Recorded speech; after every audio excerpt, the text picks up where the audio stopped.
Hey YouTube, welcome back.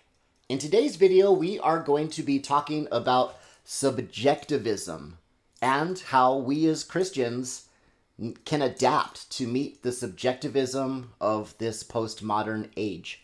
Before we get started, I want to take a moment to ask you to please hit the like button and subscribe to this channel. We as Christians are faced with a new set of challenges in this postmodern age. One of the new kids on the block is what's known as subjectivism. For the purposes of this video, I'm going to define subjectivism as our own mental activity is the only unquestionable fact of our experience. On a more day-to-day level, this is known as your truth is your truth and my truth is my truth. We can each have our own truth even if they are two contradictory truths. We need to adapt to the popularity of subjectivism by explaining to the world the logical fallacies of this way of thinking. Paul the Apostle was known for doing apologetics, which is making a defense for the Christian biblical worldview and faith. Apologetics is nothing new to the scene for Christians. However, simply convincing people that the scriptures are true and historically reliable in and of itself doesn't always work anymore.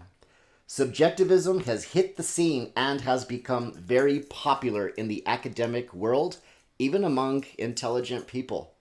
My geography teacher at college was having a good old time in class one day, making fun of young earth creationists during class. So I approached her after class and I asked her, I said, have you ever read a young earth creationist book from cover to cover? You don't have to agree with everything that they say, but they bring up some really, really good points. And I went on to say that if you actually read one, they're actually really good. And the points do deserve consideration before they're just completely thrown away. Well, she told me that she had actually not read a young earth creationist book from cover to cover before. So I told her that I would buy her one, and indeed I did. She went on to say that she had been raised in a religious home and has decided to pursue her truth in education instead of religion. We had a great conversation that day, and we both parted ways with smiles on our faces. Obviously, she had been tangled up in some philosophy class somewhere during her education. We must always be cheeky and ready to think on our toes because the philosophical world has become muddy with subjectivism in this postmodern age. I always like to use an example that a person can relate to. If the subjective thinker that I am talking to has small children, I might say, if your child wants to stick a metal fork in the light socket, would you let her? Well, of course their response is going to be, no, of course not. Well, then I would ask, well, why not if that's their truth? Isn't that a little bit intolerant of you to stop them from electrocuting themselves?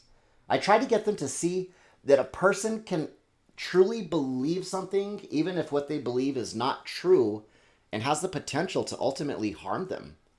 If a subjectivist is a super shopper, I would find an example that they could relate to in their life. I could try using a credit card bill statement. I would say, if you spend $4,000 this month, would your bank believe you if you told them that you only spent $3? After all, that's your truth and not theirs. Would they agree with you that you only had to pay back $3 because that's your truth? Usually, people can see the point you are making about ultimate truth. Subjectivism fools a lot of people until you show them how to apply that logic to everyday situations. The next time you get pulled over by a police officer, try telling them that the speed limit is subjective. Then try explaining the same thing to a judge. In conclusion, old school ways of apologetics are certainly still useful and valid. However, we've got to become creative in dealing with subjectivism in this postmodern age of relativity. It's actually quite fun to give them examples about how that philosophy is invalid. It's even more fun to see their eyes open and then to share the ultimate truth of Christianity. We need to have fun and be creative in our approaches to apologetics. God will show us how to talk to each and every person that he places in our way. And let me tell you, nobody is a classic textbook example. Thank you for watching. Please hit the like button, subscribe to this channel, and I hope to see you in the next video.